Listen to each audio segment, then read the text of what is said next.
Hello, and welcome to another episode of Captive Minds. I'm Max Perry.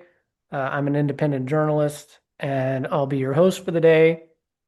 I'm based in Baltimore, Maryland, and my work is currently featured in Covert Action magazine and also featured in CAM. And joining me, as always, is my co-host today out in Eugene, Oregon, Shaenah Batterson. Hi, Shaenah.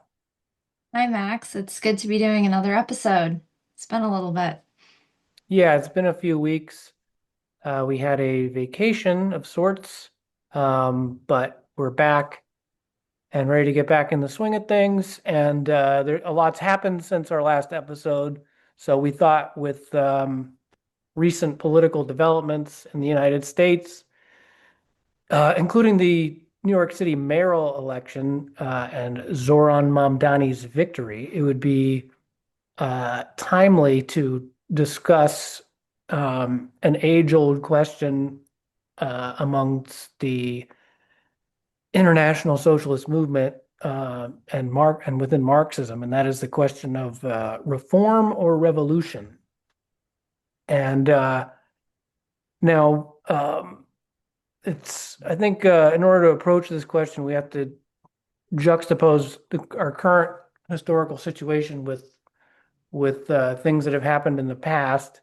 And sometimes it's very hard to do that because obviously, like when Rosa Luxemburg was writing Reform or Revolution, the situation in turn of the century Germany versus, the United States now is, arguably comparing apples and oranges. But if you look at when this sort of lines were drawn between reformists and revolutionaries amongst the international socialist movement in Europe, during World War One, especially, a lot of the questions that they all faced, the Second International, which broke up during the middle of in the middle of World War One over this question, a lot of the issues that they faced at the time are the same ones that are in our current historical predicament, even in a country as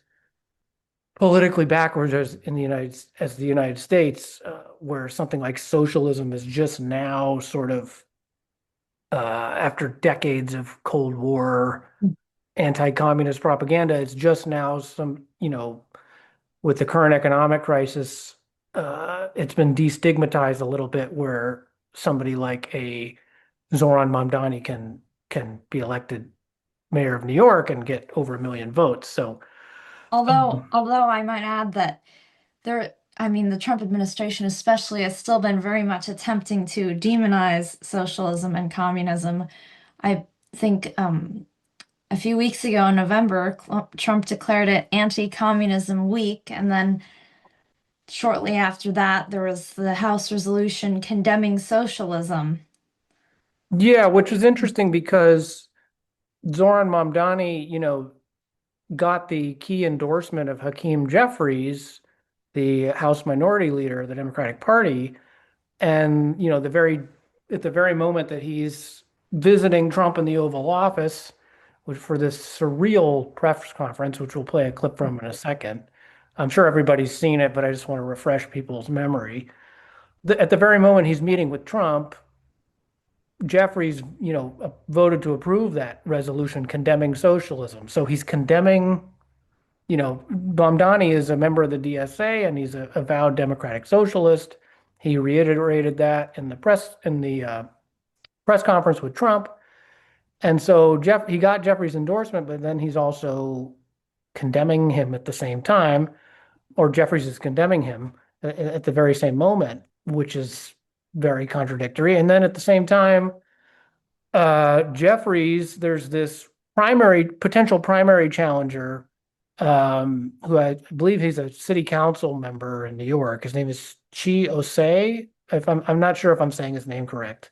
I don't live in New York anymore, so I'm not as up on the local politics. But my understanding is that he's further to the left, certainly than Jeffries, and is an ally of sorts of Mamdani. I'm not sure if he's in the DSA or not, but basically, since Mamdani got elected, he hasn't even been sworn in yet, and he's already having to politically maneuver and behave like a politician where, in order to keep the endorsement of Jeffries, he's having to tell Osei not to uh, run against him and challenge him in a primary when he's up for reelection. So, he's hasn't even been sworn in yet, and he's already having to play these political games. And that's sort of not just the problem with, it's not even a problem just of reformism, but the fact that he's running specifically within the Democratic Party, which is the DSA's whole political agenda, which is to try and reform the Democratic Party from within, which is a split in terms of strategy that goes back, I believe, to uh, Michael Harrington founded the DSA, and I think that he had been part of the Socialist Party, and he split with them over this question. I'm not sure about the specifics of it. I'd have to brush up on my. I'm not as familiar as with the history of the DSA, but I believe it's something like that.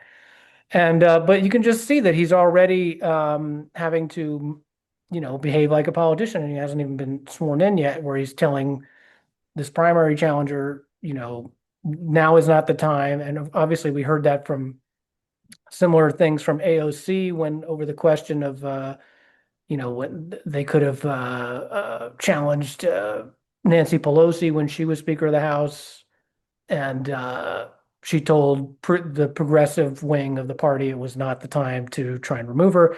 And Mamdani, in turn, has already said that he would support Jeffries as House Minority Leader. So in the upcoming midterms, I believe. So you're already seeing this sort of like political pressure on him to behave a certain way. So, but getting back to the question of reform or revolution, I mean, organized efforts to improve societal conditions and promote greater equality within the existing social system through advocating reforms or changes in laws, policies, and practices in and of itself is not necessarily a bad thing, and quite the contrary. I mean, I'm certainly not against reforms, but the question is one of political strategy and also a historical debate as to how, even the very social reforms that someone like Mamdani, who champions the New Dealism, I mean, it was incredible in the meeting with Trump. Trump, who seemed genuinely charmed by him. I mean, it was a very bizarre press conference, but he apparently unearthed a old portrait of FDR, and they posed for a picture in front of it. And Trump was like sending his base into an uproar because he didn't berate Mamdani like many people expected, like Zelensky when he visited the Oval Office. It was Trump, very seldomly seems like he genuinely likes anybody, and he weirdly seemed to really like Mamdani for some reason, even though he's been accused by Trump, of being a communist and a jihadist. But then, of course, when he's sitting in front of him, I mean, I don't know if it's because Trump is more savvy a politician than people give him credit for, and he was sort of trying to keep people on their toes by doing the least expected thing possible, which is to have this schmooze fest with Mamdani. But I think Trump is deeply idiosyncratic in many respects. yeah, he's certainly a weird guy. I think everybody agrees about that. But anyway, getting back to the question of the topic of the day, I think there's an important distinction to be made between reforms and reformism. Yes, can I just read a little something from this short piece by Lenin about that, called Sure.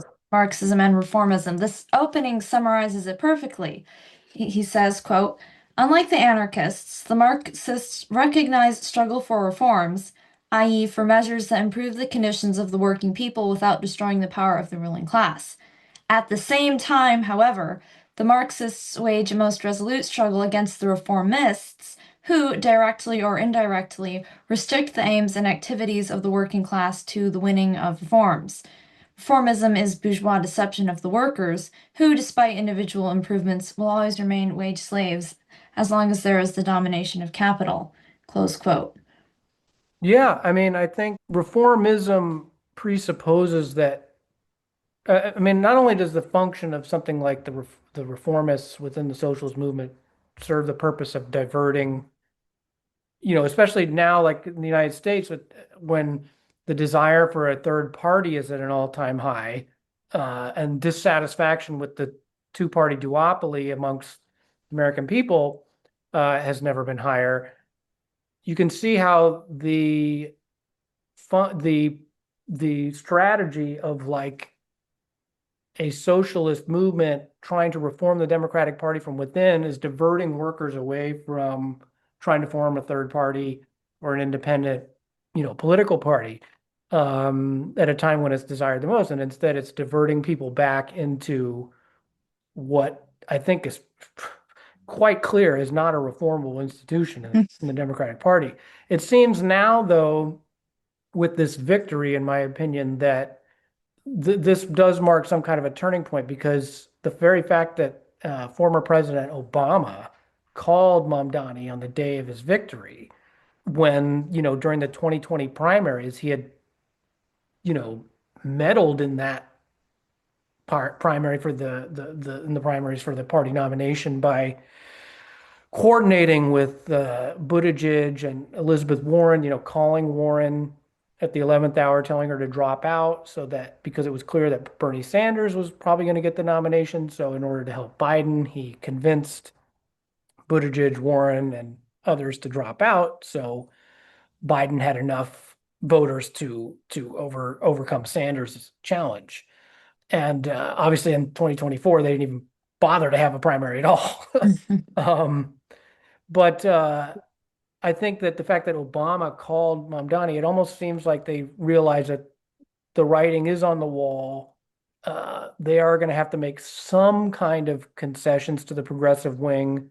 I think it's certainly it's not over. I do think that the establishment wing is going to try and stop people like Mamdani or Bernie or whomever from becoming the new party status quo. But I do think that they realize that there's going to have to be some concessions made. Otherwise, they're just going to be really doomed in upcoming elections, including in the next presidential election. So, but getting back to the question of reformism or revolution, I think that there's also, if you look at the stuff that Mamdani even champions, like New Dealism, reformism like presupposes that those reforms were achieved or social changes occurred due to the demands for such improvements it's themselves rather than the threat of broader social transformation. Like the New Deal reforms were achieved because there was a coalition of socialist and communist parties in the United States and strong unions that, FDR needed to win, multiple elections. And there was an alliance, the Popular Front strategy, and that was, that broad mass support behind it was what achieved the threat of the United States going the way of Russia and China was really what convinced someone from the ruling class like FDR to run on these sorts of compromises and giving these crumbs to workers to prevent broader social upheaval. Not to mention the existence of worker states like the USSR that that had achieved gains that had not been yet afforded to the workers living within the West or capitalist countries. That's the two now that because the international situation is different than it was in the time of FDR, the reforms that would even be granted by the ruling class now are much smaller than they were at a time when there was such a large competing socialist superpower. Well, I mean, Mamdani has, been accused by Trump and his political opponents of being a communist.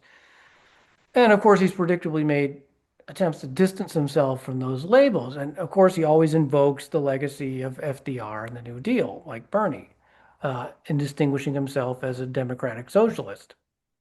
And during his campaign, he was interviewed on MSNBC, and when he was asked about his political beliefs, there was a real opportunity to inform voters about how those reforms that from the Roosevelt era that he champions were achieved. And like I said, they were in part gained because of the Popular Front, where it was the Communist Party USA that played a key role in supporting Roosevelt's New Deal policies. In the 1936 election, for example, the CPUSA supported FDR, and obviously it continued to back him during World War II, during the alliance between the US and the Soviet Union. In the mid 30s, there was a directive from the Comintern that, the CPUSA for a time softened its revolutionary rhetoric to align with that Popular Front strategy, which involved building alliances with progressives and liberals, not only to address the global economic crisis, but also the ascendancy of fascism.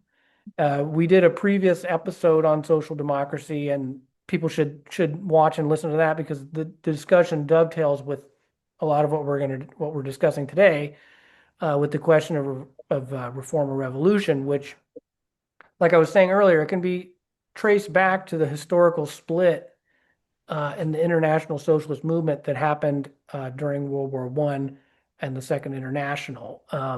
But before we get into that, I did want to play a clip from the Trump-Mamdani press conference because it was pretty incredible. So, Yeah, it was very surreal to watch. yeah. I want to ask the mayor-elect about a House resolution just passed overwhelmingly to condemn socialism, including with 86 Democrats, all of House Dem leadership, and the Minority Leader, Hakeem Jeffries, despite his endorsement of you. What's your reaction to that? I have to be honest with you, I focused very little on resolutions. Frankly, I've been focusing. I understand. I think the focus is on the work at hand. I can tell you I am someone who is a democratic socialist. I've been very open about that.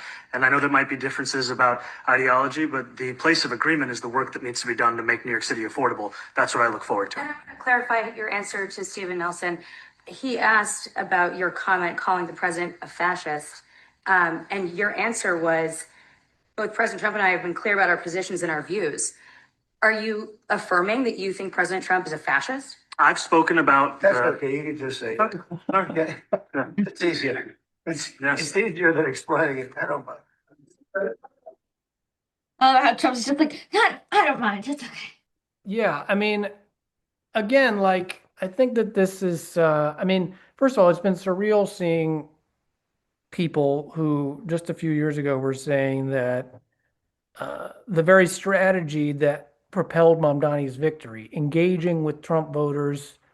I mean, in that press conference, Trump himself said 1 in 10 Trump voters in New York City, where he did much better than any Republican presidential candidate since Reagan. He made huge inroads in New York, including among, minorities and, but just broadly. And I think that's probably the main reason that he was not hostile to Mamdani when he met him in the White House, was because he realizes the overlap. Because why? Because Mamdani ran on a very consistent message addressing the economic grievances that are the same that largely propelled Trump's victory. And so instead of, lo and behold, a socialist ostensibly gets, made mayor of New York City, not by screaming, at Trump supporters that they're all a bunch of fascists, but by staying on an economic message, not running on identity politics. And, it's just so funny because, a lot of people within or adjacent to the DSA have been screaming, hysterics about red-brown alliances and stuff. Socialists who've said we need to engage with Trump's base, with Trump voters, with the working class that voted for Trump. And there's a lot of people on the liberal left that have just been, in hysterics about, if you even talk to Trump supporters, it's dangerous, or that you're, a crypto fascist or something. And here goes Mamdani, and he does that. And I mean, he said that in New York, when he canvassed, when he went door to door, he engaged with people who had voted for Trump, and when he asked them why, they all almost universally said, because of cost of living, cost of living, cost of living. He also, in a very politically savvy way, he even, he went on a lot of these, manosphere podcasts, Andrew Schultz, all these like, Joe Rogan light, type shows that certainly people like AOC and co would steer clear from. So, he definitely, even though he's cut from the same cloth, he's a lot more savvy, like you were saying, has political acumen, and he's certainly not stupid. Yeah, I think And the his fact that he went to the Oval Office is actually quite shocking. And, I mean, I know it's customary for the New York mayor to do that, but, this is there's something different going on here. And, I think that that's why his political success happened, is because he changed strategy. yeah, I agree. I think his talking and engaging with Trump voters and all of that probably did contribute to his success, because I think that the generally panicked attitude about the Trump phenomena on the sort of DSA left has just further isolated them to a smaller and smaller base. Yeah, I mean, the left in general, which we're going to talk about, is just sort of isolated itself from the working class in general. But here we have somebody who makes some inroads by doing the very thing that was unthinkable just a short time ago. But yeah, I think that the more important takeaway is that Mamdani and he is already having to behave like a politician, because in order to get some of the things he wants to do involving affordability in New York City, that's presuming he's genuine and wants to do them, he's already having to back Jeffries and tell other potential Mamdanis in something like the 8th Congressional District of New York that don't run against the establishment, because they're going to therefore fight me on what I want to do as far as being mayor of New York and making the city more affordable. And it just shows how the whole system is rotten. Just because you enter it doesn't mean, without broad mass support, the chances of getting in there, the system is not reformable. And so if you're trying to make change from within, it's going to change you more often than not than the other way around, and that's why I think it's so important to build an independent. I mean, even if we're not going to have something like authentic socialism, if we're just going to have, European style social democracy, it's got to come from we're not going to get that through the Democratic Party. Even it's got to be through an independent third party. So we'll see what happens, but I mean, I hope I'm wrong. I mean, I'm one of the many people who was priced out of New York City and moved elsewhere. Even though I have no plans to move back, I certainly hope it does become more affordable, because it's absolutely insane. People, I mean, he was saying it in the press conference with Trump. People can't even afford a Metro card, who work full time. I mean, it's just insane, the cost of living there, the cost of living across the country in general. But getting back to the question of where the historical split in the international socialist movement occurred over this question. Like I said, it really occurred during World War I and the breakup of the Second International. The lines along which that split into two camps occurred was over this question of reform or revolution. And the lines that were drawn then still exist now in the political differences between social democracy and the revolutionary socialist movement, what's left of it anyway. And during World War I, you had the world divided between imperialist powers. The European continent was a charnel house with millions of soldiers being sent to their deaths in trench warfare. Tens of millions of people died in that conflict, not to mention all the disease that came with it and the influenza pandemic that accompanied the war.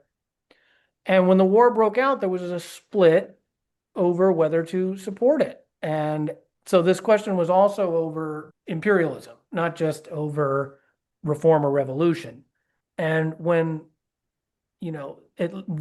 these questions, the debate over them led to the collapse of the Second International and ultimately the formation of the Comintern. And in Germany, you had the Social Democratic Party, where the movement was fractured ideologically and organizationally when the SDP voted to support the war effort on the basis that World War I was a defensive war against Russian imperialism. So like I said, on the one hand, the debate was over the question of imperialism and the way the war was being characterized by these right-wing opportunists and social chauvinists within the German Social Democrats. And the other major question was in the war between the imperialist countries, during the war, you had this situation presenting itself where the likelihood of revolution was increasing within the imperial core in countries like Germany. And the question was whether, was the international socialist movement going to take advantage of it, or was it going to, be absorbed? And in Germany, you had the SDP was like the largest Marxist party in the world at the time. And it was a major political institution and force. It had, I believe, the majority of seats in parliament. So for it to, with that kind of momentum behind it, to support the war and vote for war credits, it was a huge betrayal of everything that the international socialist movement in Europe had worked for. And in other places where the revolutionary situation presented itself, such as in Russia, Lenin and the Bolsheviks, they led the workers to revolution and seized control of the state. But even in Russia, before that, there'd been this split between the Bolsheviks and the Mensheviks. But in Germany, in response to the SDP voting for the war credits, Rosa Luxemburg and Karl Liebknecht founded the Spartacus League, or the Spartacus Bund, and then they formed also the Communist Party of Germany after leaving the SDP, and they ended up dying in the Spartacist uprising, the failed German Revolution, which was actually put down by the SDP-led government. And Luxemburg, prior to her death, she famously referred to the SDP as a stinking corpse, or its selling out of the revolutionary movement. But this question is still with us today in the US and the West, even as backwards as the political situation is here. And it actually goes back a little bit further than that. And I believe it was in 1907, there was a Second International Conference in Stuttgart, Germany. And everyone from Karl Kautsky to Karl Liebknecht and Rosa Luxemburg, Clara Zetkin from the German delegation were there. Lenin and Lunarcharsky and others were there representing the Russian delegation. There were Fabian socialists like George Bernard Shaw. We talked about Fabianism in the previous podcast. As well as other opportunists like the German Social Democrat Edward Bernstein, who was actually the subject of criticism by Rosa Luxemburg in her famous pamphlet, Reform or Revolution. She criticized him for espousing the same sort of utopian socialism as Charles Fourier. And this was a very important conference historically, because it was where a lot of the issues of the day were addressed, including militarism, also women's suffrage was a big issue at the time. And Lenin wrote about the importance of this conference, that it was where these lines were laid down in, quote, the spirit of revolutionary social democracy as opposed to opportunism. And Lenin and the Bolsheviks thought that what was decided at this conference would be upheld and observed and adhered to by its respective participants, even if they were among the camp that opposed it.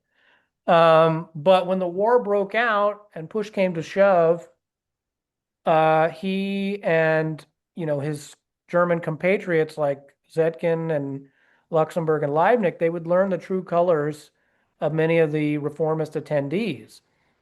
Clara Zetkin also said this is where variations of certain respective social parties toward opportunism were corrected in a revolutionary sense. But unfortunately, when it came time to actually vote against the war, many of her fellow countrymen in the socialist movement did not adhere to what they had agreed to. And unfortunately, it was just a short time later that the German Social Democrats, who up until that point had upheld the revolutionary line, they deviated toward an opportunist pro-war stance, and it led to the expulsion of Zetkin, Luxemburg, and Liebknecht, who in protest. But even in 1907, there were opportunist wings of all the respective social democratic parties, both in Germany, Russia, and elsewhere. Like I said, Edward Bernstein was notably one of them in Germany. And it's very interesting historically, if you go back and look at this conference, all the questions being debated are no different than that which we face today. Whether it was immigration, the labor aristocracy, which I think is a major reason why the German Social Democrats ultimately sold out the working class over the war. But also what was heavily discussed was colonialism and imperialist war. Lenin began to formulate the colonial question, not just in terms of European countries like Ireland, but also, the non-white colonial subjects throughout the developing world and that of oppressed nations.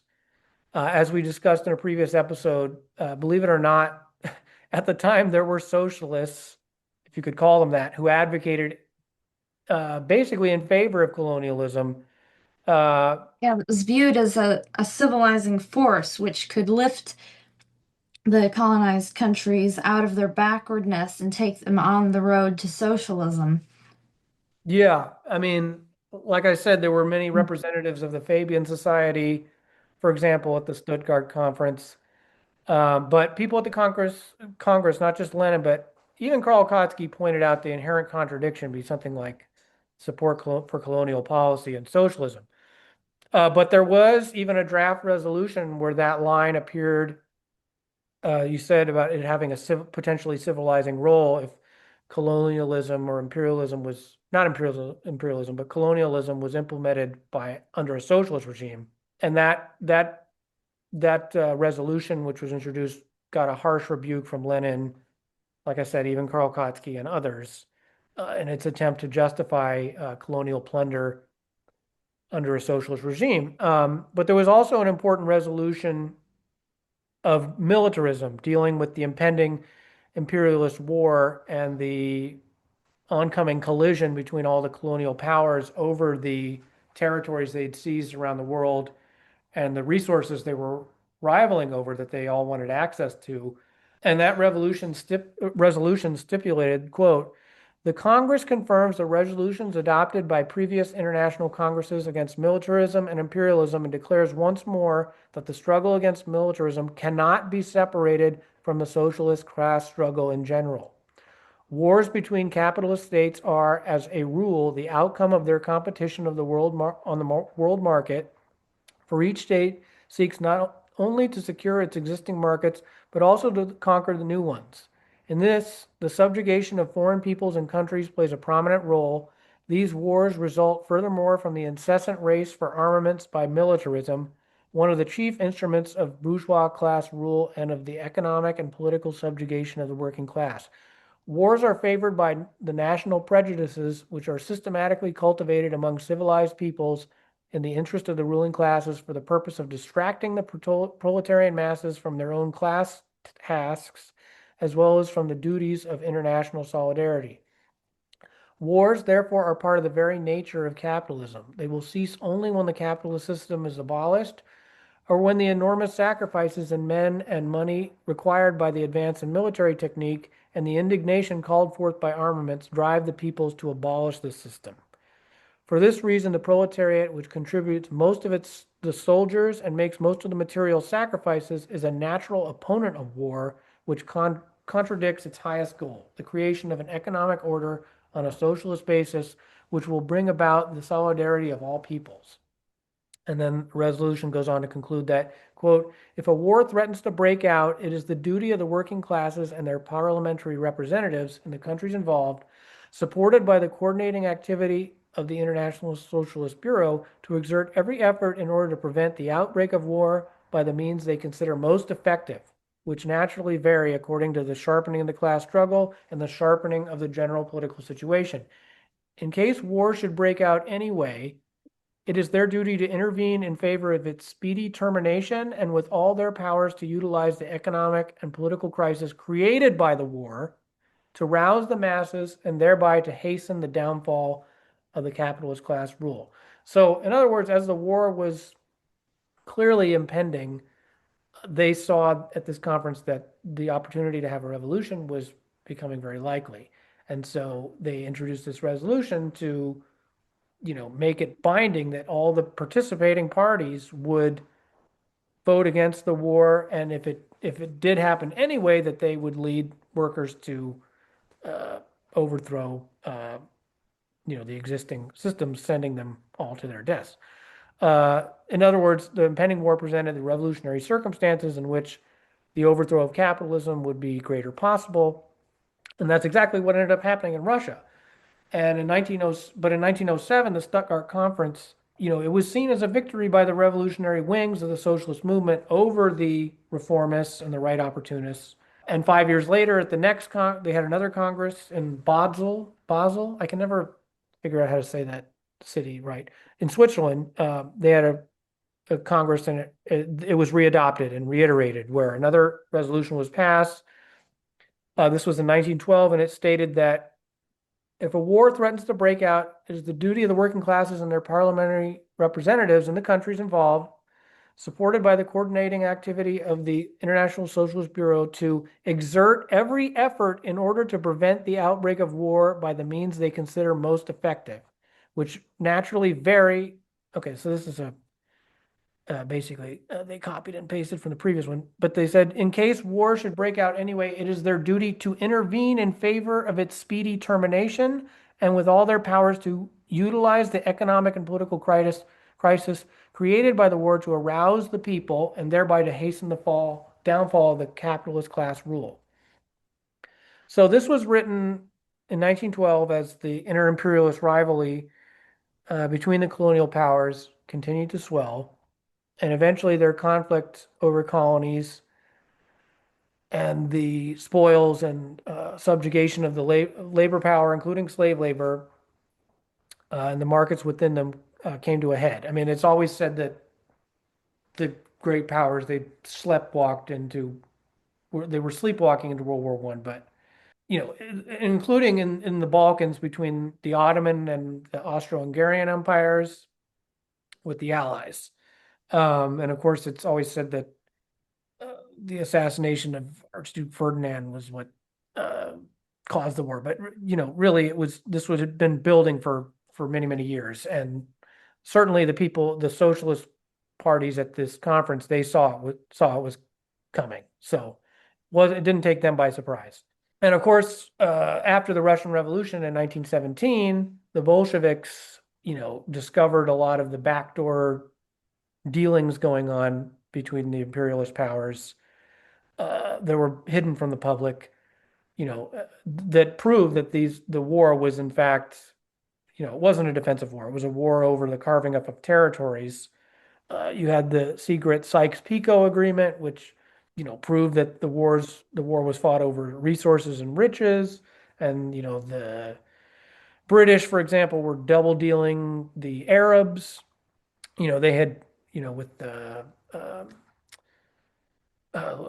T.E. Lawrence of Arabia, it's depicted there. They had convinced the Arabs into rising up against the Ottoman Empire, the Turks, giving them the false promises of their own state, when they're also promising, the Zionists the creation of a Jewish state in Palestine.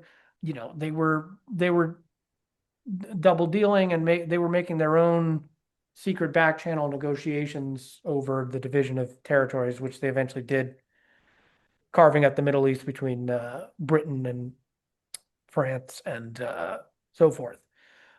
And regarding the Western European countries, that 1912 International Socialist Conference, the resolution in Switzerland, it goes on to state on the eve of World War One that, however, the most important task within the action of the International devolves upon the working class of Germany, France, and England. At this moment, it is the task of the workers of these countries to demand of their governments that they refuse any support either to Austria-Hungary or Russia, that they abstain from any intervention in the Balkan troubles, and maintain absolute neutrality.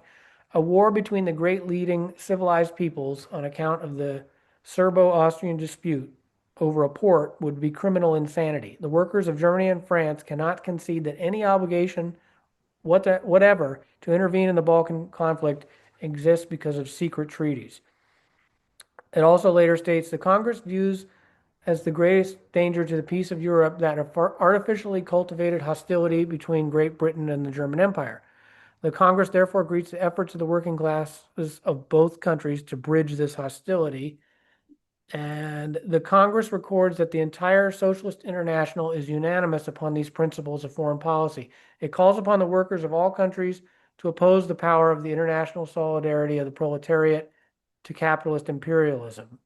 Okay, I'm not going to continue to read, it's just too much. But so basically, you have to ask, well, what happened when the war broke out? What went wrong? Why did the SDP, despite what they had agreed on at these multiple conferences, there was another one in Denmark, I believe. But basically, the war, what went wrong? The war created the economic and political crisis that the conference in Basel predicted would happen. But nevertheless, this split and demarcation occurred in the Socialist International. And like I said, the German Social Democrats were the largest party by numbers in Europe, and they openly betrayed upon what was agreed upon in Switzerland and Stuttgart. I mean, they had seats in parliament, they controlled the trade unions, and they were a very big institution. I think that was the exact problem. They had gotten caught up in legalism and parliamentary fetishism. That's what Lenin said. When the war came along, they betrayed internationalism. The leader of the SDP met with the German chancellor at the time and agreed not to oppose the war in the Reichstag when the Austro-Hungarians declared war and the Germans followed suit against Russia. They agreed to characterize it as a defensive war against Russian aggression. And in August 1914, the German Social Democrats voted for war credits unanimously, with the exception of a minority led by Karl Liebknecht, who protested and voted against it. And then you also had people like Karl Kautsky, who basically sat on the fence. He claimed to oppose the war, but then he later left the party. But at the same time, it's recorded that he argued that a vote could be permissible if the war was fought only defensively, which of course is not something that was the reality. It's been debated whether he actually supported it or not, but his position was very ambiguous. And famously later on, he would oppose the one-party rule of the Bolsheviks, which prompted Lenin to write the book Proletarian Revolution and the Renegade Kautsky. And Kautsky, go ahead. Oh, I was going to say, I think it's an interesting historical thing that, the German Social Democratic Party supported the war as a defensive war against Russian imperialism because, we've seen today a lot of people supposedly on the left support the imperialist proxy war in Ukraine against Russia, again, claiming that it's against this Russian imperialism. And of course, the Russian imperialism was actually there much more in World War I than today, but still that the threat from the East holds strong sway, it seems. Yeah, and they usually do condemn Russia today with its actions in Ukraine on the basis that we're still living in this, the same circumstances of World War One that Yes. well today is an inter-imperialist rivalry when I think that that's a very flawed premise because yes, even though Russia is a capitalist country now, its standing in the world is totally weak compared to, the Tsarist Empire. Yes, Also, exactly. yeah, and also it's just a lack of understanding of like imperialism as specifically a stage of capitalism. Russia is nowhere near that stage. And I mean, I don't want to get too much into Russia, Ukraine, but no, it's a valid point. I mean, the Russian Empire was an imperialist empire, but like, yeah, they're using the same language when they adopt it. And then even so, even with the Russian Empire, like the Russian Empire did not have any territories in Africa. It never made it that far. I mean, it's near abroad. It had many colonies in Central Asia and the Caucasus and all that, but and Poland and other places in Europe, but not they were nowhere near on the scale in terms of like overseas territories as the British and the French and so on, who had carved up the entire African continent. But getting back to Kautsky, he actually also inexplicably proposed his theory of what he called ultra imperialism, which argued that a phase of peaceful cooperation among capitalist powers was possible and potentially avoiding war, and that there was a correlation, but not necessarily a causal relationship between the economic basis and the militarist dimension or foreign policies of imperialism, which is, of course, I mean, I think I understand what he's saying. I think that's what he's saying. It's sort of hard to understand his theory because it's very questionable. And it's of course a complete misunderstanding of imperialism from any authentic Marxist perspective. And Lenin was swift to rebuke it because the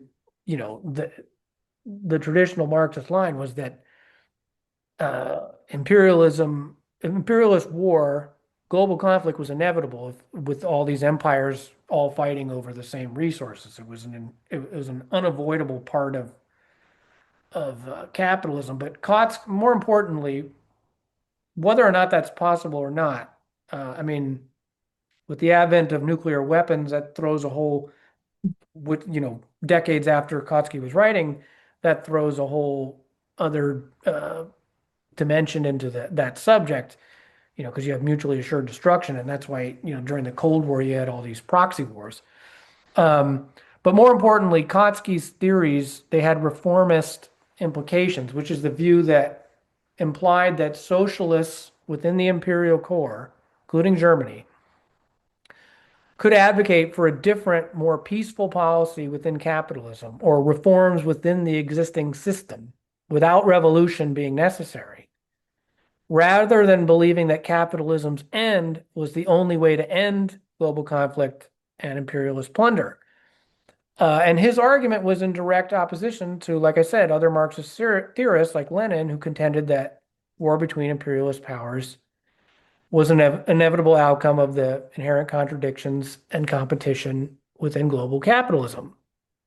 I would also add that what Kautsky was saying wasn't that much different than what Trotsky advocated with his whole neither war nor peace idea, or his idea for a United States of Europe, which because even though it isn't the same theory exactly, it does sort of ignore the underlying driving factors of imperialist war to begin with. And Trotsky, famously disrupted the Treaty of Brest-Litovsk negotiations by arguing for that neither war nor peace strategy. And then he was not sanctioned to do that by Moscow, and so he was put in his place for that. Yeah, and another thing about Kautsky is, he dismissed the revolution in Russia as a bourgeois revolution, not a socialist revolution.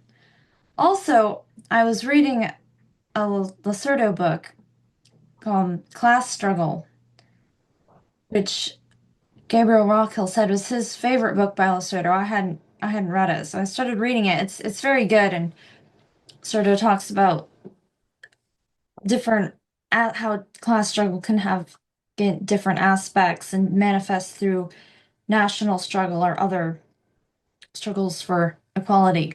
But anyways, apparently, he had some.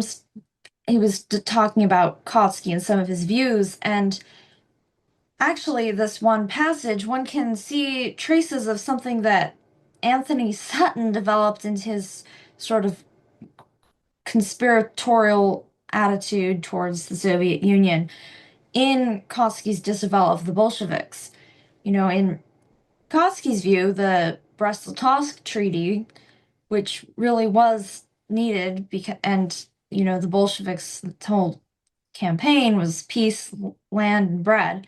But anyways, he thought it involved compromises with German capital, and he argued that the dictatorship of the proletariat had destroyed Russian capital only to make room for the capital from other countries, which is sort of what Anthony Sutton argues that, it was just the USSR was just owned by foreign investors, which and instead, really what happened was not at all like that. Well, I mean, yeah, I mean, I think a lot of the, I mean, people were very critical of the new economic policy as well, that it was, that they had to allow some room for the market, in order to, because Russia was not or excuse me, the USSR was not an fully industrialized country. It was largely a agrarian peasant-based society. They had to, they couldn't.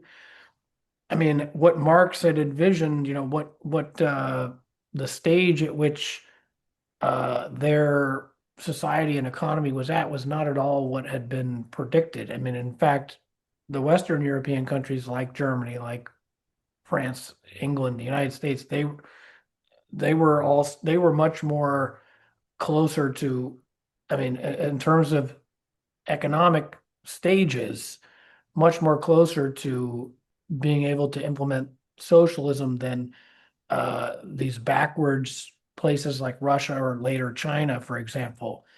So they had to do things in a sort of a different order.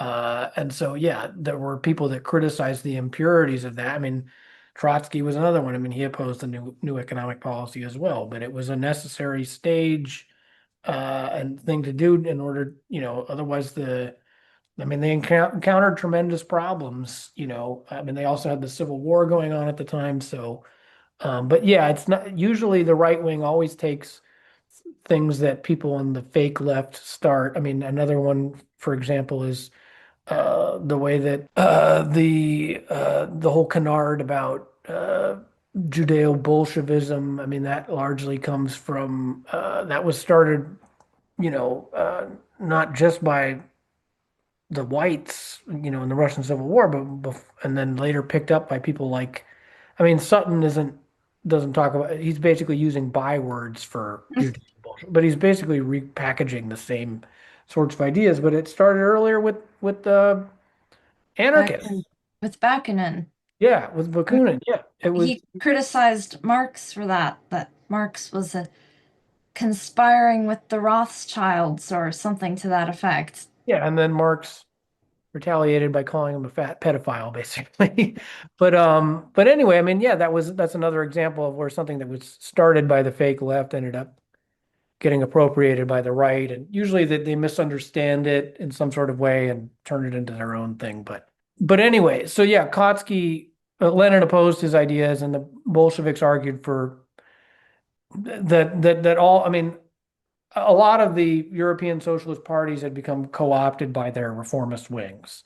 Uh, and the SPD was actually the largest party in the Reichstag at the time of the war, and its vote for war credits was, it essentially marked the end of the Second International because the British and the French equivalents similarly capitulated to the ruling class and imperialism. The French voted for war credits, and then also the Labour Party in Britain supported the war. This is exactly what Lenin meant when he referred to social chauvinists as, quote, socialist in words, imperialist in deeds, by going back on what had been agreed to in the Stuttgart, Copenhagen, and Basel conferences. And in Russia, even after the February Revolution, once in power, the provisional government under Kerensky it continued the war, which was what led to the Bolsheviks leading the workers' revolution in October. But what the Mensheviks did, the provisional government, that was a similar betrayal of the working class and class collaboration by these social chauvinists in prolonging the bloodbath of World War I. And Lenin attempted to explain why that betrayal occurred, its underlying social reasons, which he attributed to not just parliamentary fetishism and bourgeois legalism by the labor aristocracy, i.e., the party establishment of the SPD, they were interested in preserving their political standing as a large organization. They weren't willing to face circumstances they had earlier, like when Marx was alive, when he wrote Critique of the Gotha program, when it was outlawed. Because when a party's illegal, it faces state repression. If it had voted to oppose the war and adhered to what they'd agreed on at those international socialist conferences, basically they'd been bought off with crumbs and scraps by the ruling class. And later on in 1918, as the war was ending, the Kaiser basically ordered the German Navy to carry out this totally suicidal mission, like one last attack. And the military, military leaders knew it was on the verge of defeat. And the soldiers just refused to do it. And they rose up and they defied the naval order. And the Kaiser, of course, ended up abdicating the throne. Workers' councils began to spring up, and there was a widespread revolt among soldiers, and the German government collapsed. And then this was another key moment that the SDP betrayed the workers, because it's spoken about like it was a failed revolution, the Spartacist uprising. No, it was a successful revolution in that people rose up, but it was betrayed by those who came to power. I mean, there were elections that they were voted in. I believe it was in 1919, early 1919, and or maybe it was earlier. I could be getting my dates wrong. But what they established was not a socialist Germany. They established the Weimar Republic, which was basically a bourgeois liberal democracy, ostensibly. And the first National Assembly of the Weimar government was elected in early 1919. And again, Kautsky wrote a pamphlet at that time denouncing the Bolsheviks, calling them terrorists. And we're not going to do here what they did in Russia with one-party rule. And he supported the Weimar government as a legitimate, parliamentary state. And he argued that there was going to be a path to socialism through parliamentary means. And at that time, Luxemburg and Leibniz, like I said, they had created the Spartacus League, the Spartacus Bund, after the Spartacus, the leader of the ancient slave revolt in ancient Rome. And they led another uprising to continue the revolution against this betrayal. The German Social Democrats ended up partnering with the Freikorps, which was a proto-fascist paramilitary organization, to put down the revolt, the Spartacist uprising. And Luxemburg and Leibniz and many other communists were killed. And basically, long story short, the SDP had become too invested as an institution in capitalism and tied to the existing social order that they were not willing to take the necessary risks that the Bolsheviks did in opposing the war, which, subsequently led to the Allied intervention in the Russian Civil War and an invasion by a coalition of more than a dozen nations. And many forget that initially, back when Marx was writing, Critique of the Gotha program, Otto von Bismarck had enacted anti-socialist laws back then, and thousands of members of the SDP were arrested and exiled, and the SDP was a revolutionary party at the time. But in the intervening decades, it became a legitimate, legal, political force with seats in parliament. And so, there was historical precedent for it when World War One came along, and they weren't willing to face those difficult circumstances that they had in the past. And I think to an extent that defeat and betrayal, it has the legacy of that split in the international socialist movement. We're still in that situation today. I mean, and I think in the years since, it's led many on the left to a variety of questionable conclusions about the need, for a revolutionary vanguard. It's led the left to be wary of building a mass socialist movement. I mean, in the United States, you had the Communist Party USA, like I said, during the Roosevelt era, became a very powerful political force, but it never had, even as influential as it was in getting those reforms, it never had, like lots of seats in Congress or anything like that. So it was never quite on the scale that the SDP was in Germany. And we're in this very backward situation in the United States. If you look at the situation here, there's a million tiny little socialist sects, the Spartacist League and the Revolutionary Communist Party and the Workers' World and PSL, and there's the DSA, which is a very large organization relatively. You have these different little sects declaring themselves to be the authentic party to lead the revolution. But the situation here is very different than the situation in Germany or Europe back then, in that there's a complete absence of class consciousness, really. I mean, or socialist consciousness amongst the masses. So the situation in this country now versus like Weimar Germany is night and day. I mean, there's definitely starting to become class consciousness in that, like someone like Mamdani with his very simple message about economics really resonated with people. But I think, what I mean, during the defeat of the Spartacist uprising, I think that was one of the historical sources of this idea popularized later on during the New Left.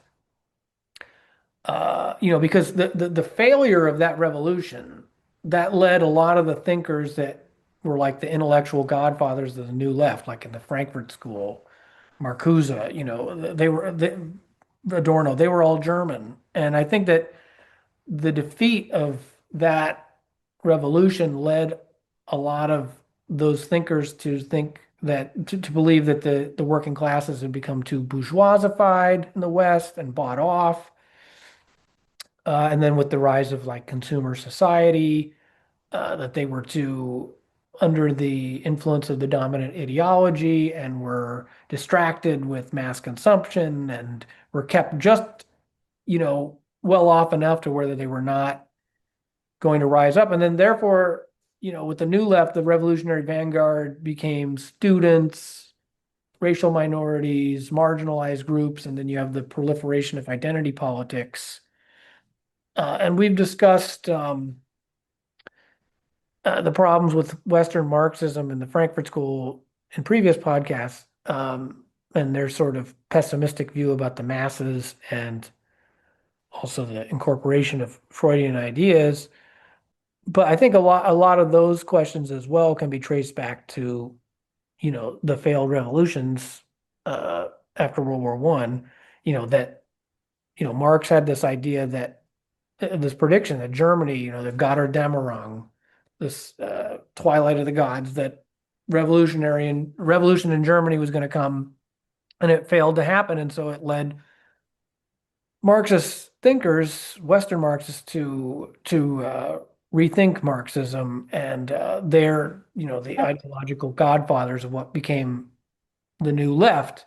And Especially because, I think they started to have a very pessimistic attitude about the possibility of a successful revolution, especially because of the way a lot of them viewed the Soviet Union as a very as a perversion of Marxism and a very unsuccessful socialist experiment. Yeah, yeah.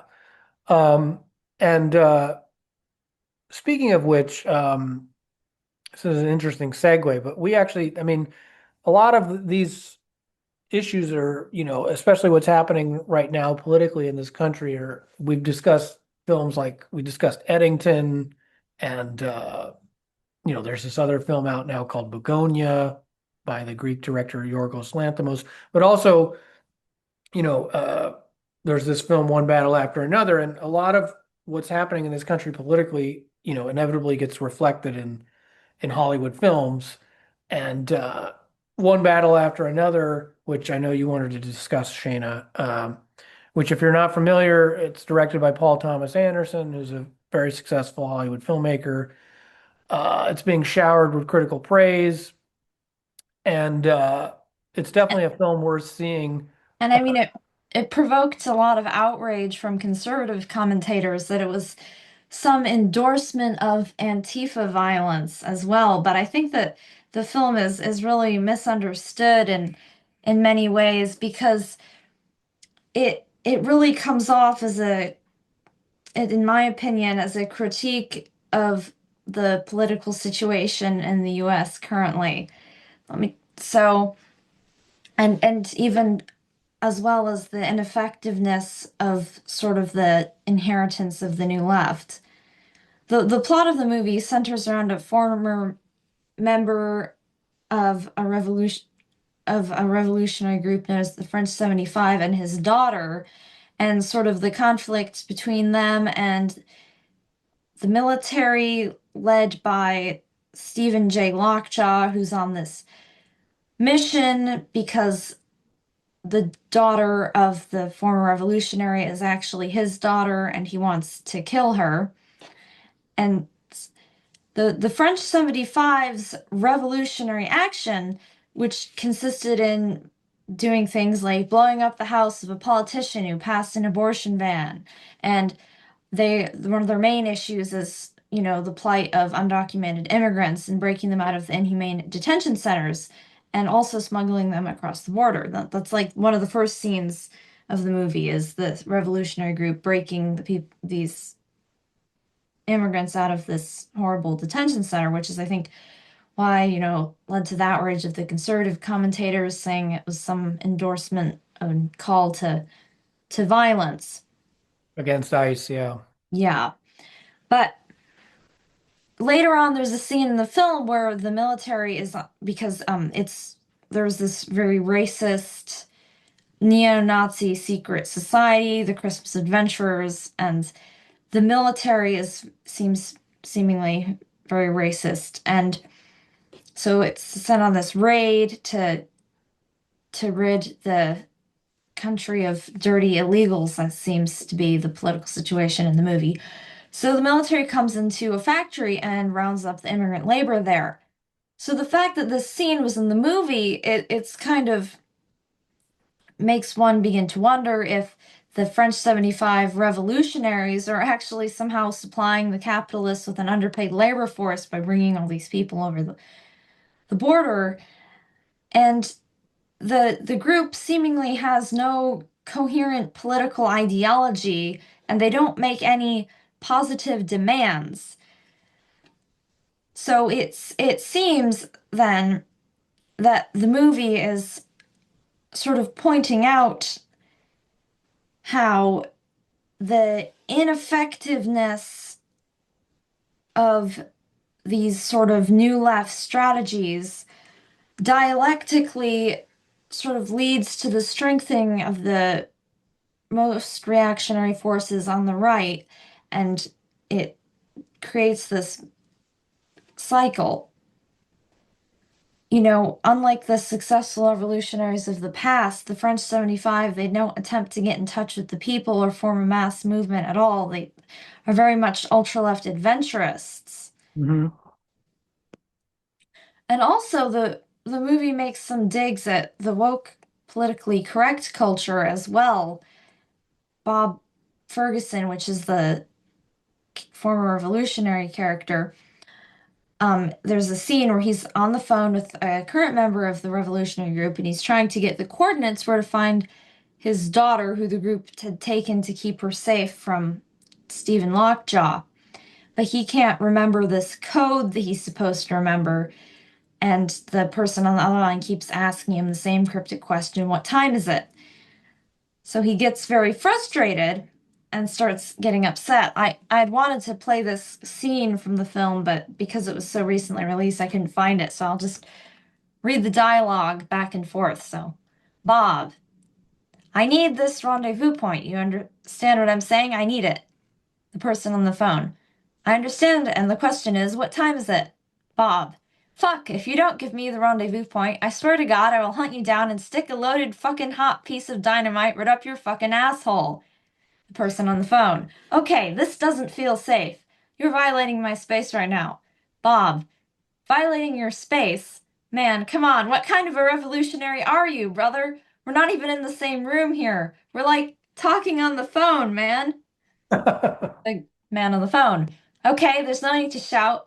This is a violation of my space to me. These are noise triggers. Bob, fucking noise triggers? Listen, I want to know something. I want to know one thing when all this is said and done. What is your name? I need to know your name. Guy on the phone. My name is Comrade Josh. Bob. Comrade Joshua? Get a better name. Comrade Josh. That's a fucking ridiculous name for a revolutionary.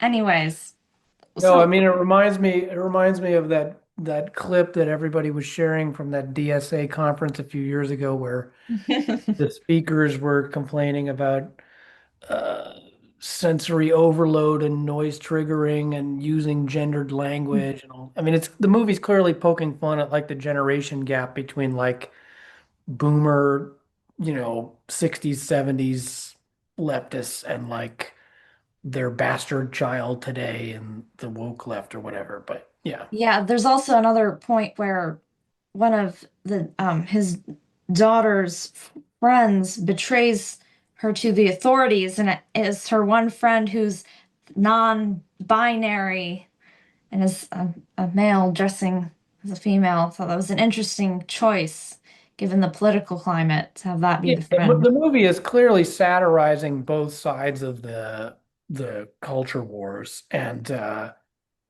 it's definitely widely misinterpreted by both sides. I mean, there's people that see it as like a I don't know, like a how-to book, and then there's other people who are like who the people on the right who think it's like a call to arms or something, and they don't get Yeah. that the movie is clearly satirizing the entire political situation in this country. I mean, it's based on a Thomas Pynchon book, which I have not read, but Vi- Vineland, I think is the book, right?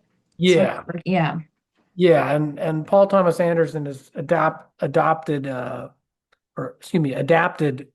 Pynchon's work before. I mean, in Inherent Vice, which is a very funny film, which kind of satirizes the drug culture. But Well, that's the other thing about the movie and that people are getting so worked up about it, and it's not very serious in many respects. I mean, one of the major characters is called her name is Perfidia Beverly Hills, was a character called Jungle Pussy. That Mhm. it's not that serious of a movie in many respects. Yeah, I mean, I think it is pointing to how there's a widespread misunderstanding, especially amongst ultra leftists, that can really be traced back to like the 60s New Left, in that this idea that the nature of revolution, I mean, it really predates them. I mean, it goes back to anarchists and the whole idea of propaganda of the deed, which we did a whole episode on before.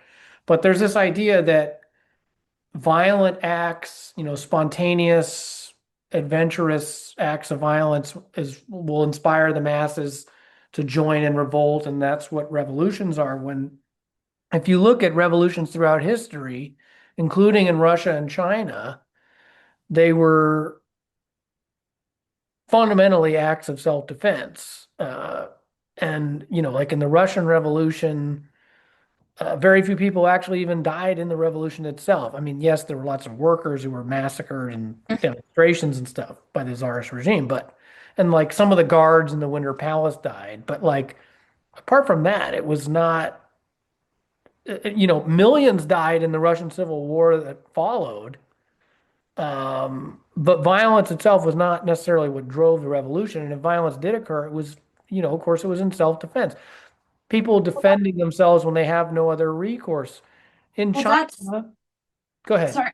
Well, that's what I was gonna say is about the movie is and the French 75 is they're this one character, Fitty Beverly Hills, is obsessed with doing the revolution. And to her, doing the revolution means like blowing stuff up and just committing seemingly pointless acts of violence. But in a sense, that's not actually being revolutionary because a revolution has to be a mass movement. So to be a revolutionary, one has to get out and agitate and inform the masses and get in touch with the general historical moment, not just commit rogue adventurous acts. Yeah, I mean, I think clear. I haven't read the Pynchon book, but clearly this fictional group, I think, is clearly modeled on like the Weather Underground or even the Symbionese Liberation Army, which we've discussed on the podcast, and I've written about the SLA a few times, not the Weather Underground, but like I was saying, I mean, it's the New Left, had this misunderstanding about the nature of revolution, and like I was saying, historically, it's just not the case. I mean, in China, the communists had made an alliance with the nationalists under Sun Yat-sen when the pre-revolution republic in China. Uh, it wasn't until Chiang Kai-shek took power, who was aligned with the British and the Western powers, and he started murdering communists that they Mao and them fled to the countryside. And then when Japan invaded, and the communists, partnered again with the nationalists against the Japanese occupation. Again, after Japan was defeated, they tried to form a coalition government with the Kuomintang, and the KMT wouldn't have it, and they started killing communists again. So the Chinese ended up leading the workers to revolution in 1949. And like I said, in Russia, it was similar. Actually, a lot of people forget that, like during the February Revolution, which had broad support even among sections of the bourgeoisie because the Tsar was losing the war. But unfortunately, like I said, the Mensheviks, or I'm sorry, the provisional government, it continued the war even after the February Revolution. So the provisional government pretty quickly fell out of favor.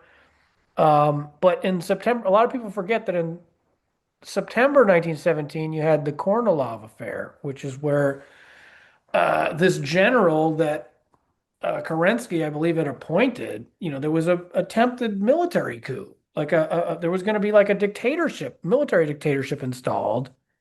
And so that's what part of what sparked the October Revolution was that because it was like going to lead to another, not a czarist dictatorship, but in that case, it would have been I mean, who knows? Maybe the Kornilov would have put the czar back in power. I'm not sure. But it was another threat. And then, the workers' councils, the Soviets, they defended themselves by rising up and establishing the Soviet Union. So it's only when the struggle, or it's only when the ability to struggle peacefully is no longer an option does violent revolution become inevitable. This idea that, like, I mean, it's a subject of debate. Like, should communists run in elections? Bourgeois elections? Should they?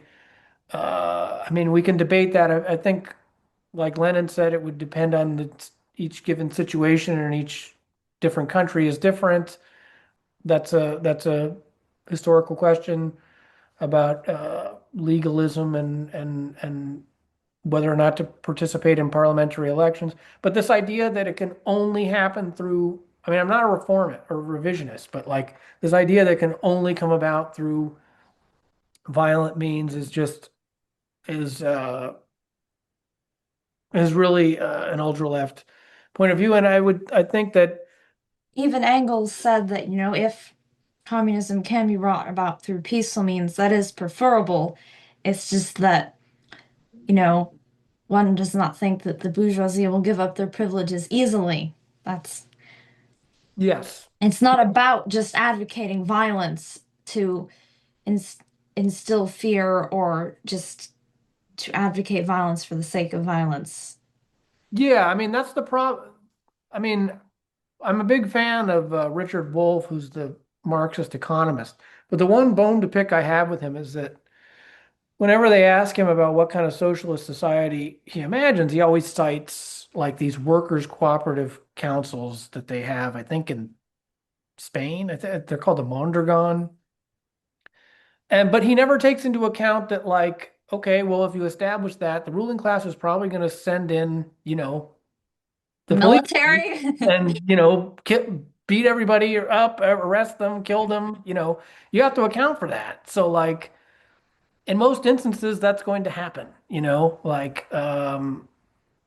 so anyway, but I wanted to play a clip actually from, they asked, Fidel Castro about that because, people forget that, the Cuban Revolution was successful in 59, but there have been other attempts earlier that had failed and Castro had gone to jail and been imprisoned. But they asked him this question, and so I think his answer is really informative. Sobre la cuestión acerca de si la lucha armada es el único camino para la liberación, lo que puedo responder es que, por lo menos en las condiciones de nuestro país, no había otro camino. Y en nuestra opinión, en las condiciones de la inmensa mayoría de los países de América Latina, no hay otro camino que la lucha armada. Y esa parece ser la situación también en muchos otros países de Asia y de África. Por lo general, siempre el imperialismo cuenta con todos los medios, aliados con las oligarquías de cada uno de los países, para impedir el triunfo democrático de la revolución. Y tiene atado a los pueblos por una especie de nudo gordiano, que solo se puede quebrar mediante la lucha armada. Además, el camino de la lucha armada no es el camino que hayan escogido los revolucionarios, sino es el camino que los opresores le han impuesto a los pueblos. Y los pueblos entonces tienen dos alternativas: o doblegarse o luchar. Y luchar de la única forma en que pueden llegar a vencer al enemigo, que tienen más recursos económicos, infinitamente más, que tienen mucho más recursos técnicos. La guerrilla significa el empleo de los recursos del terreno y sobre todo el empleo de los recursos sociales de un pueblo, superar las ventajas que el enemigo posee en recursos técnicos y en recursos de tipo económico. El guerrillero, mediante una táctica hábil, muy... So, I mean, you get the gist of what he's saying. I mean, And it's especially what he was saying about that's the only choice in Latin America. It's especially poignant if one considers all of the US-backed military dictatorships and interventions into Latin America that have occurred. yeah, I mean, Cuba was basically a U.S. brothel under Batista, and it was a dictatorship, and that's why it's so ridiculous when people criticize the fact that Cuba is not quote unquote democratic when, what preceded it. Just like in China and Russia, they were not democracies either. But anyway, I think just circling back to this question of the situation in the United States with I mean, I do think that this election of Mamdani does mark some kind of turning point, and it is, it speaks to, I mean, it's more refreshing in the sense that it's not so much about him, but the fact that people responded to his message, and that it is certainly a positive step and sign that a million New Yorkers were willing to vote for someone that calls himself a socialist. Whether or not he's authentic is a whole other question, but it does mark some kind of significant good first step. Yeah, but all these questions that were debated at, like I said, that very important conferences in Stuttgart and Switzerland, the same issues face us today. And it's as the contradictions of capitalism are heightened. I mean, we're arguably sleepwalking into another global conflict potential. You've got, uh, you know, um, the United States encircling China and Russia, and it's a different sort of situation. It's not, I wouldn't call it an imperialist rivalry, but it's more of a second Cold War. But nevertheless, you've got the Bulletin of Atomic Scientists warning that the hand of the doomsday clock is only, a minute and a half to midnight or whatever. It's a very dangerous situation. And you've got a global economic crisis, as the contradictions of capitalism continue to become heightened, the Overton window is expanding, and you've got people on the far right and the left coming to power politically across the world.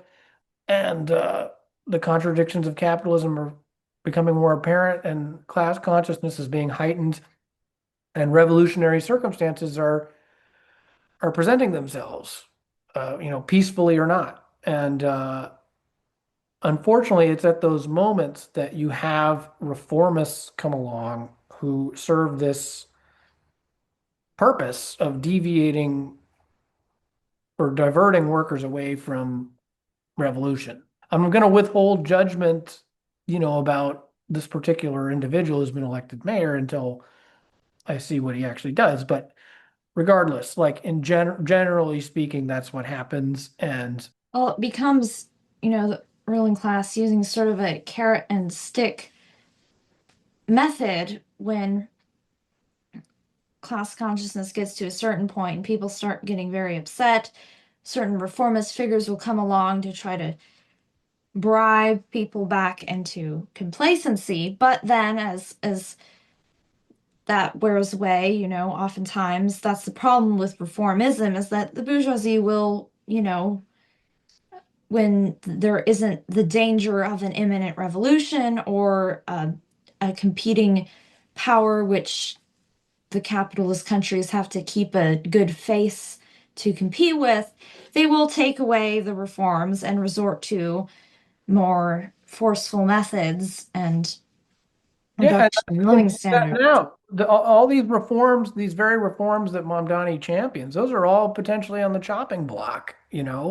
Social Yes. Security, all of the stuff from the Great Society under LBJ, that stuff's all, and it's a bipartisan thing that they've wanted to roll out for years. Now they have the perfect excuse because now it can all be blamed on Trump. But we'll see what happens. It's a interesting political development, and it's certainly one that we wanted to discuss. And we thought we couldn't do that without revisiting this whole question of reform or revolution, because I think it's very pertinent, historical debate that'll help people understand the current political situation, what this mayoral election actually signifies. As bizarre as the political spectacle has been surrounding it with this ridiculous press conference. But anyway, we could probably spend a whole other episode. I mean, we didn't even get into a lot of things, social democracy in Europe and all that. But I think we covered, the historical origins of that debate pretty well. Did you have any final thoughts, Shaenah? Definitely, people should see One Battle After Another. It's an interesting film, and very topical. So, did you have any final thoughts? No, what you just said about one battle after another is going to be my final thought, so Oh, sorry. it's okay. But no, I mean, like she and I have been discussing, I mean, there are a number of films like Begonia and Eddington and others that are really kind of reflecting what's going on in this country politically. And also all three of them are very seemingly very misunderstood by critics and audiences alike, I think. Yeah, Begonia was especially interesting because it started out seeming like it was or had the potential to be a film making fun of conspiracy theorists, but it went in a totally different direction, and I would really recommend it. Yeah, spoiler, no spoilers. But yeah, it's another film. Uh, like I said, it's by the Greek filmmaker Yorgos Lanthimos, who did Poor Things and Kinds of Kindness and Dogtooth and a number of other films. But it also, like Eddington, very much satirizes the culture wars happening right now in this country. And yeah, it's there's definitely some sort of trend happening in filmmaking with this kind of commentary. But anyway, if you're watching us on YouTube, please remember to hit like and subscribe. And we also have a Substack page. It's Shaenah Patterson.substack.com. If you're watching us on Substack, we have a YouTube channel. It's at Captive Minds Pod. We also have an X account. It's Captive Minds X. I'm Max Perry, and Shaenah and I thank you for watching and listening. And please remember to hit like and subscribe, and we'll be back hopefully soon with another episode. Thank you for watching and listening to Captive Minds. Thank you. Bye.